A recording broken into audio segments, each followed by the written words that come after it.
আজকে সকাল থেকে মিষ্টি খেতে ইচ্ছে হচ্ছিলো, মাকে বলতে মা বলল বাইরে থেকে কিনতে হবে না, ফ্রিজে একটা নারকেল আছে, চল আজকে এটা দিয়ে সন্দেশ বানানো যাক। প্রথমে নারকেলটা তাই পরিষ্কার করে ধুয়ে নারকেলটা ভেঙে নিয়েছিলাম।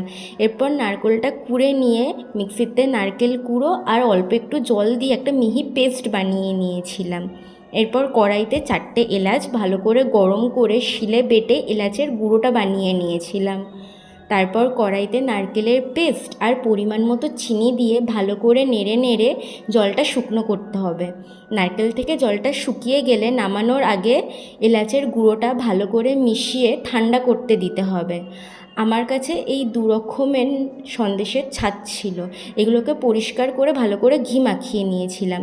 তারপর নারকেলটা ঠান্ডা হয়ে এলে এভাবে গোল গোল করে নিয়ে সন্দেশের ছাঁচের মধ্যে ফেলে তুলে নিলেই রেডি আমাদের নারকেলের সন্দেশ।